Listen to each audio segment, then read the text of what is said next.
At Christmas dinner, my son stood up and declared we were no longer family. My daughter's hand trembled as she lifted her glass, her eyes avoiding mine. That was the moment I knew I had already lost them long before they said it. And right then, I decided to take back what was mine, my peace. My name is Ruth Ellison, and this is not the story I ever thought I'd tell. Before I begin, tell me, where are you watching from? It's strange, isn't it, how stories travel from one table to another, from one broken heart to the next. Maybe somewhere out there, someone like me is sitting alone after their own kind of Christmas. If that's you, I want you to know I understand. The memory begins like a photograph. The long mahogany table glowing under the amber light, the smell of roasted turkey, rosemary, and burnt candle wax. Outside, snow pressed itself against the windows. Inside, the air was too warm, too still, like a held breath before a storm.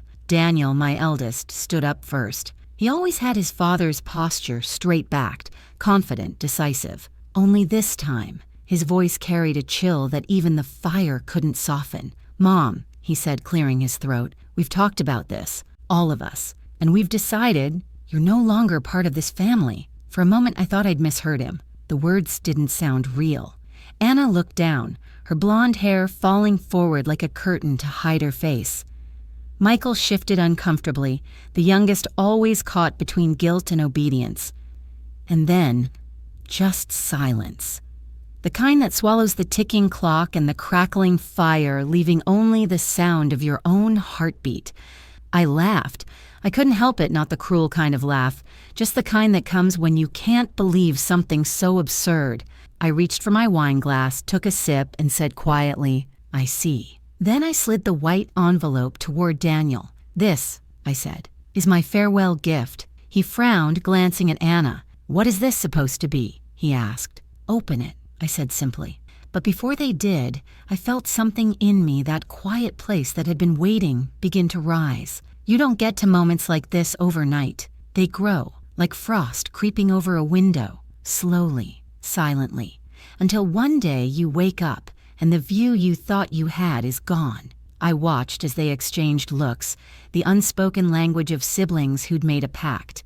Laura, Daniel's wife, sat beside him, her manicured fingers resting on his arm like a quiet signature. I'd seen that look before, months earlier, when they started speaking for me in family matters, when they began deciding what I could handle, what I could keep, what I could know. It wasn't cruelty, not at first. It was control disguised as care. But tonight, it had hardened into something else, an announcement, a final decree. "You don't have to make this dramatic," Anna whispered, though her voice cracked halfway through. "Dramatic?" I repeated. "I'm not the one holding a family meeting over Christmas dinner." Michael finally spoke, voice trembling. "We just can't keep pretending, Mom. Things have changed. You've changed." I wanted to ask how, but I already knew the words weren't his. They were borrowed, rehearsed, placed into his mouth by someone else. The fire flickered, shadows trembling across their faces.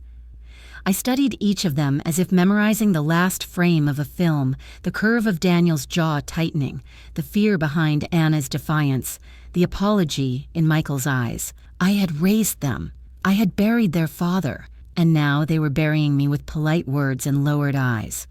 "Go on," I said softly. "Open it." They did. And for a split second, the room fell utterly still. Their faces shifted confusion first, then disbelief. But before the screaming began, before the truth inside that envelope found its voice, "I'll take you back." Because to understand why that night happened, you need to know what came before. You need to know how love turned to suspicion, how warmth turned to frost, and how, one quiet December evening, a mother began to disappear from her own family. That envelope had been waiting for this moment for a very long time. And so had I. Before everything shattered, our home was always full of sound. Laughter that spilled down the hallway, footsteps racing up the stairs, the hum of Richard's voice reading bedtime stories even when the children were too old to ask for them anymore. Those sounds stayed with me, like ghosts lingering long after the house had gone quiet. Richard Ellison was the kind of man who filled a room without meaning to, tall, broad-shouldered, with hands that smelled faintly of cedar and engine oil. He loved Christmas, every bit of it, the tree, the songs, the lights that never worked. Right the first time. He used to say, "Ruth, families need rituals. They remind us who we are." And he was right. For 27 years, those rituals were the threads that kept us together. Then, one February morning, he didn't wake up. A heart attack in his sleep. No warning, no last words, no time for goodbyes. I remember sitting on the kitchen floor after they took him away, staring at the kettle still whistling on the stove. That sound, high, sharp, endless. It felt like grief itself. When it finally stopped, the silence that followed was worse. After the funeral, people came in waves, casseroles, condolences, polite promises to check in. Then they left, and it was just me and the children floating in the quiet aftermath. Daniel was already married then to Laura. Anna had just started teaching at a primary school. And Michael, my youngest, was still in university, all nervous ambition and untested dreams. For a while, we tried to hold on to our rituals, but grief changes people in different ways. Daniel grew, organized, efficient. He handled the estate, the bills, the logistics. "You don't need to worry, Mom," he'd say. "I'll take care of everything." Anna became softer, quieter, always checking on me but rarely staying long. And Michael, well, he avoided the house altogether, said it felt too heavy. At first I thought it was just time doing what time does, healing us unevenly. But slowly things began to shift in ways I didn't notice until much later. It started with small things, phone calls that stopped coming, decisions made without me. Laura began hosting family dinners instead of me. She said it was to ease the burden. She had a way of making kindness sound like a replacement, and though she smiled, her eyes always carried that quiet appraisal as if she were measuring me, deciding where I still fit in their new order. By the second Christmas after Richard's death, they no longer asked what dishes I wanted to make. Daniel simply announced the menu. Anna brought the gifts already labeled from all of us. I remember standing by the kitchen counter that night, watching Laura tell a story, the children laughing. I was smiling too, but something in my chest ached a quiet question. When did I become a guest in my own family? One spring morning, I found myself sitting at the dining table alone, flipping through old photo albums. There was Richard in his workshop, Daniel in his football uniform, Anna holding her first art project, Michael's toothy grin, missing 2 front teeth. Every photo was a window into a world that no longer recognized me. I closed the album and whispered to the empty room, "What happened to us?" The room didn't answer, but I felt it, that cold, creeping thing I couldn't yet name. It was around that time that Daniel began handling my bank statements. He'd insisted after I got the flu that winter. "Just while you're resting, Mom," he said. I didn't argue. I was tired of fighting the quiet, tired of pretending everything was normal. I told myself it was love, that this control was just care, dressed differently. But love shouldn't make you smaller. It shouldn't make you second-guess your place in your own life. Still, I said nothing. And so, inch by inch, I began to disappear. Not all at once, but like frost taking over a window pane, spreading so slowly you hardly notice until the whole view is gone. Looking back, I think Richard would have seen it sooner. He always had a way of sensing trouble before it bloomed. But without him, I learned how easily warmth can be rewritten, and how family, when left untended, can turn cold without meaning to. If I'd known what they were already planning, maybe I would have fought harder. Maybe I would have shouted instead of smiled. But at that time, I still believed love could thaw anything. I didn't realize the frost had already reached the roots. It began with a phone call. A man from the bank, polite and professional, asking to confirm my recent authorization. Authorization for what? I asked. For the transfer of property rights, he said. Your son Daniel signed on your behalf last month. Power of attorney, correct? I remember gripping the phone tighter, the receiver slick in my hand. The words didn't make sense. Power of attorney? I hadn't signed anything like that since my illness the year before, and that was supposed to be temporary. I told the man there must be some mistake, but he hesitated before saying, "Mrs. Halden, the documents we have are legally binding." When the call ended, I sat in the quiet kitchen for a long time, staring at the thin light filtering through the curtains. The house suddenly felt foreign, as though the walls themselves were keeping secrets from me. That evening, I called Daniel. He sounded calm, almost rehearsed. "Oh, that," he said. "Yes, Mom. I handled some paperwork. You were unwell, remember? We needed to make sure the finances were secure. It's all under control." "Under control," I repeated. "Whose control, Daniel?" He sighed, the kind of sigh meant to make you feel unreasonable. "Mom, please don't start this. You've been forgetting things. Laura and I just want to help." That was the first time he used that tone, slow, careful, as if speaking to a child. It hurt more than the lie itself. After I hung up, I searched through my filing cabinet. Some documents were missing. Others had been replaced with newer versions, same signatures, but the ink looked wrong. I felt sick. Grief had already taken so much from me. Now it seemed trust was the next to go. The next day, I called Anna. "Sweetheart," I said, "did you know about this? About Daniel handling the accounts?" She hesitated. I could hear the guilt in her silence. "Mom, he said it was for your safety," she finally whispered. "You know how things get complicated after Dad, I cut in. "Yes, I know, but complicated doesn't mean deceitful." There was a long pause. Then she said softly, "Maybe you're just overthinking."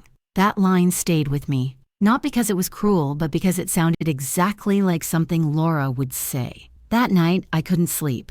I walked through the house, barefoot, the floorboards creaking under my steps. Every room carried memories, birthdays, laughter, the smell of Sunday pancakes, but now those memories felt like strangers wearing familiar faces. In my bedroom, I opened the drawer where Richard's watch used to be.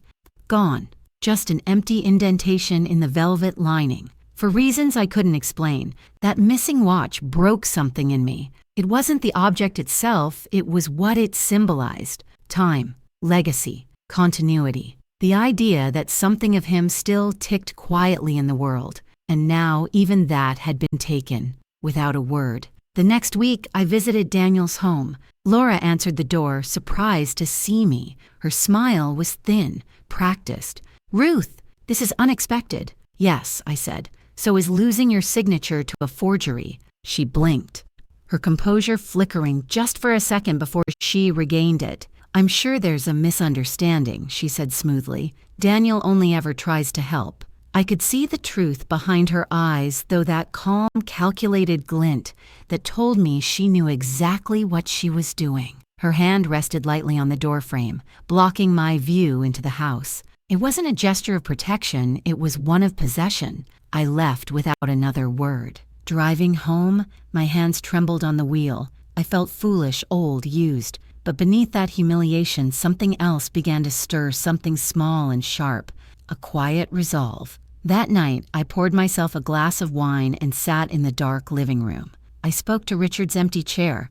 "I think they've stolen more than the money," I said. "They've stolen the story of us." The tears came slow, not loud, the kind that carve lines down your face and dry into salt before you even notice. In the weeks that followed, I pretended nothing was wrong.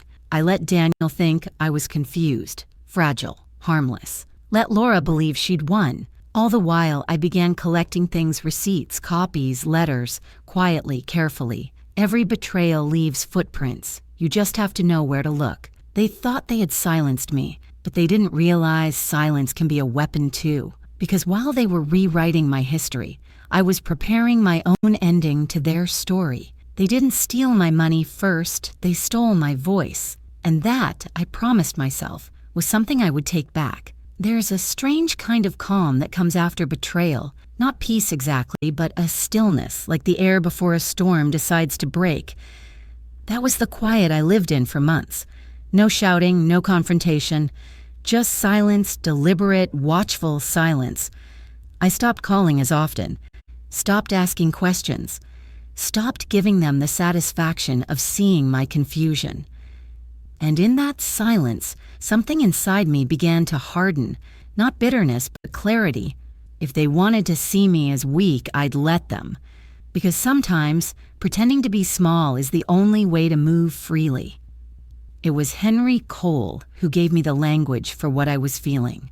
Henry had been Richard's lawyer, a quiet, decent man with silver hair and an office that smelled of old paper and coffee grounds.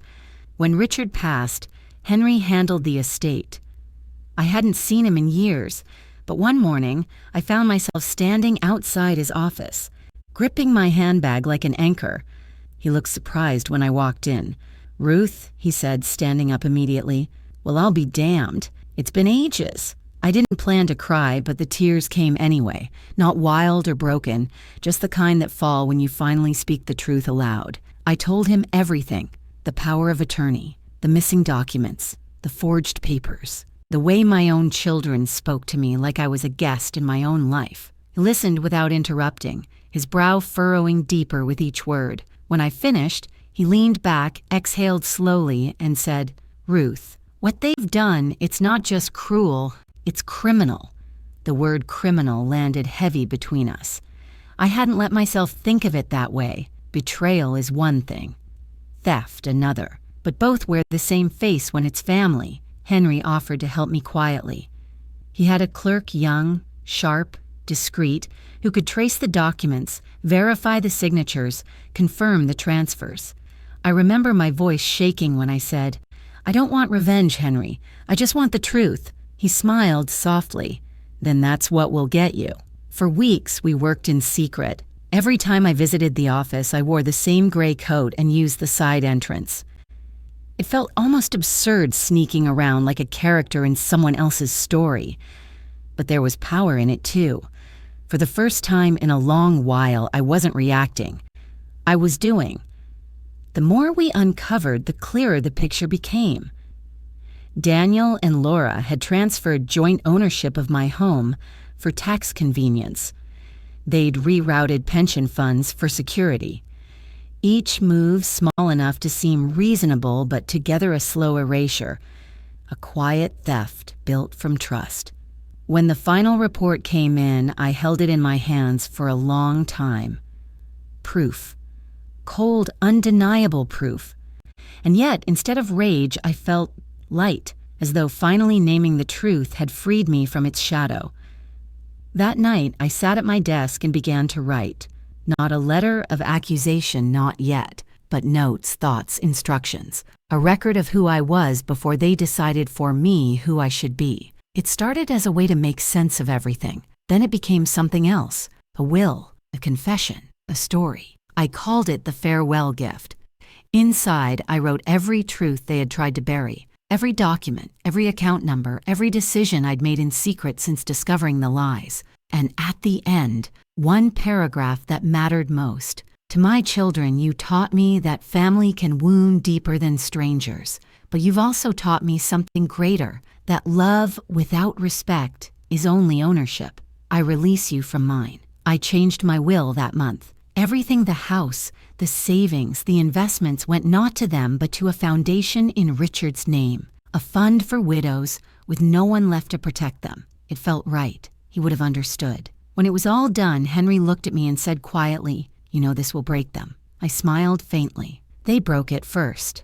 As winter crept closer, I found myself almost at peace. I decorated the house one last time, not for them but for me. Red ribbons on the staircase, cinnamon candles. A single extra place at the table, left empty for the man who once reminded me that families need rituals. I didn't plan revenge. I planned truth. And truth, I've learned, is its own kind of justice. Before the frost melts, there's always a moment when the first crack of sunlight hits the ice. Not enough to warm it yet, but enough to promise it won't last forever. That was the moment I knew. The gift was ready. All that was left was to deliver it. Christmas came early that year. The house smelled of pine and roasted garlic. The fire murmured in the grate, and snow fell outside like soft ash. Everything looked perfect, almost too perfect, the way things do when people are pretending. That night, I knew every gesture, every smile was a mask waiting to slip. They arrived together, Daniel and Laura first, Anna next, and then Michael, a few minutes late as always. He hugged me the longest. His arms felt hesitant, as if he were trying to remember how a son should hold his mother. "It's good to see you, Mom," he said. "You too," I replied, my smile steady but thin. "You all look well." We sat around the table, the same one where Richard used to carve the turkey every year. Laura commented on the decorations. Anna complimented the food. Daniel kept glancing at his phone. Heck, I knew this would be the last dinner we ever shared in this house. We made it halfway through the meal before the tension became unbearable. It was Daniel who finally broke the silence just as I knew he would. Mom, he began, setting his fork down carefully. We've been meaning to talk about the house. Laura and I think it's time you moved somewhere smaller. It's too much for you now. Too much, I echoed, cutting a piece of turkey. Strange. I managed to raise 3 children here while working full-time, but now it's too much? He sighed, patient but condescending. It's not about that. It's about safety. You live alone. You forget things. I looked up sharply. Do I? He hesitated. That's when I saw it, the flicker of uncertainty in his eyes. He wasn't used to me talking back anymore. Anna reached over and touched his arm. Maybe we should just wait, Daniel. No, he said firmly. We've discussed this as a family. It's time Mom accepted it. As a family, I repeated slowly. And who exactly am I in that arrangement? A liability. Mom, don't, I interrupted. If you're going to strip me of my dignity, at least do it without euphemisms.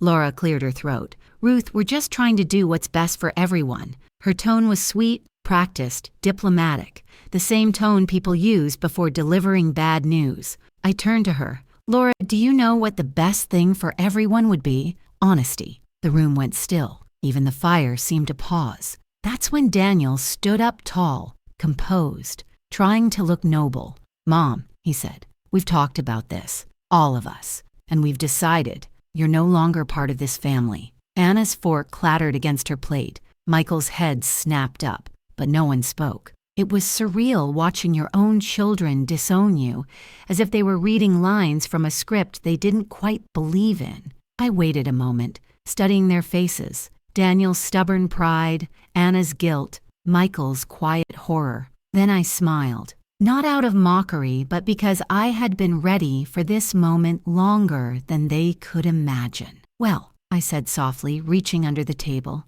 In that case, I suppose it's time I gave you my farewell gift. I slid the white envelope across the table. It landed in front of Daniel. He stared at it, confused. What's this? Open it, I said. Laura leaned closer as Daniel tore it open. Inside were neatly folded documents, copies of financial transfers, notarized statements, legal letters, and the new will. At first, he didn't understand what he was seeing. Then realization dawned and his expression changed from confusion to panic. What is this? He demanded. Proof, I said calmly. Proof of what you and Laura did, the accounts you moved, the signatures you forged, the lies you told. His voice rose. You had no right to. No right? I cut him off. You took my name off my own house, Daniel. Anna's hand flew to her mouth. Oh my God, Michael whispered. Is that true? Daniel turned on him. Don't you dare. Enough, I said sharply, all of you. I stood up, every inch of me steady. You think this is about money? It's not. It's about memory, about the story of this family that you've tried to rewrite without me. Well, here's the truth. The house is no longer yours. None of it is. Every asset, every account, it's been transferred into a foundation in your father's name. A charity. Not a penny goes to you. Laura's face drained of color. You wouldn't. I already did. Silence. Then Anna began to cry, not loud, just trembling sobs that filled the cracks between us. Michael stood up, shaking his head. Daniel, tell me this isn't real. Daniel's jaw tightened. She's manipulating you. Enough, I said again, louder this time. Family isn't something you declare, Daniel. It's something you protect, and you failed. For a moment, no one moved. Then Daniel slammed his fist against the table, sending silverware clattering. Laura gasped. Anna whispered, What have we done? I turned toward the window. Snow was falling harder now, soft, relentless, indifferent. When I faced them again, I said quietly, Merry Christmas, my loves. I hope one day you learn what that word really means. And then I walked out. No shouting, no dramatics, just the sound of my footsteps fading down the hall, and behind me the first scream of realization as they finally understood what they'd lost. The night air outside was freezing, but it felt like freedom. For the first time in years, I could breathe.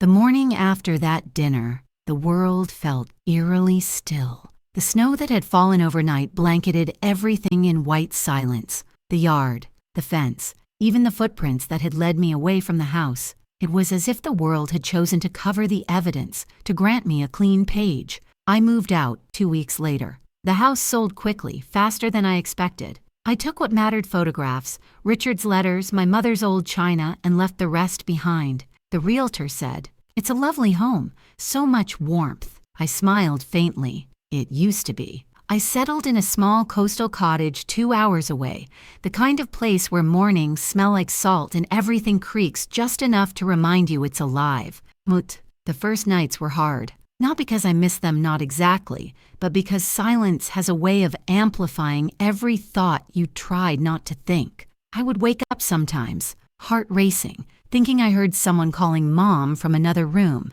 Then I'd remember there was no one left to call me that. Loneliness, I discovered, isn't loud. It's quiet. It sits beside you at breakfast. It lingers in the pause before you turn off the light. But in that silence, something else began to grow. Something soft and honest. Peace, maybe, or acceptance. It's hard to tell the difference at first. I began volunteering at the local women's shelter. At first just sorting donations, later helping with intake forms and paperwork. It felt strange learning new names, new faces, stories of women who'd lost far more than I had. One evening, a woman named Claire told me, "You have kind eyes, the kind that have seen storms." I laughed. Maybe that's all I am now, the aftermath of one. Still, it felt good to be useful again, to exist in a place where my voice mattered, where I wasn't being managed. Henry would call now and then, asking if I was all right. Each time I'd tell him, better than before, and each time it felt truer. Then one cold morning in late February, I found an envelope in my mailbox. No return address, just my name, written in Michael's handwriting. For a long while, I couldn't bring myself to open it.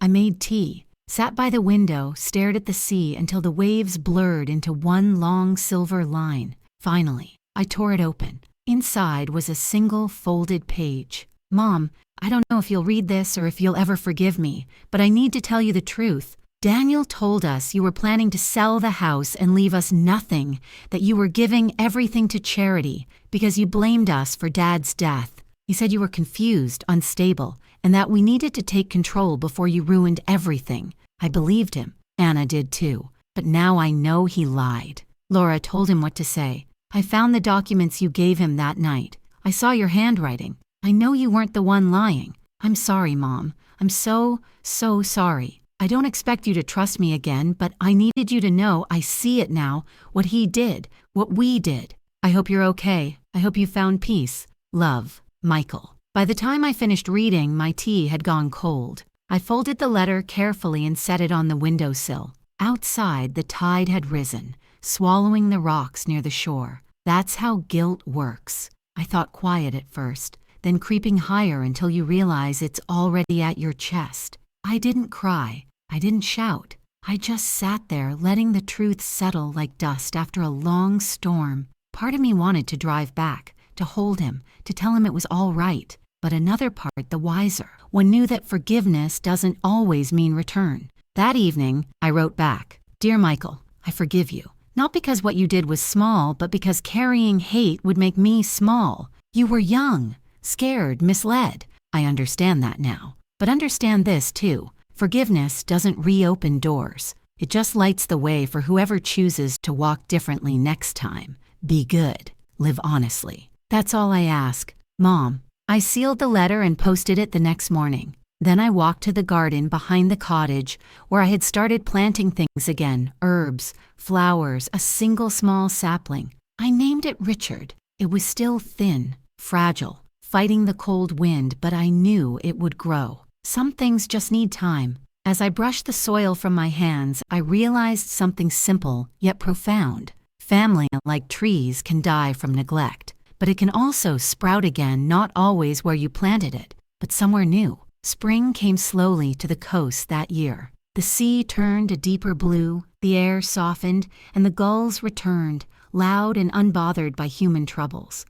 I had grown used to the rhythm of my day's early walks, tea at dawn, quiet evenings with the hum of the radio. There was a stillness to my life now that once would have frightened me, but not anymore. Silence had become my companion, not my punishment. The letter from Michael stayed on my desk, beside an old photograph of the children in their teens. Daniel, tall and confident, Anna, shyly smiling, Michael holding a stray kitten. I would catch myself looking at it sometimes, not with pain anymore, but with something closer to gratitude. I had loved them deeply. That was my truth, no matter what they had done with it. And love, I'd learned, doesn't disappear. It simply changes its shape.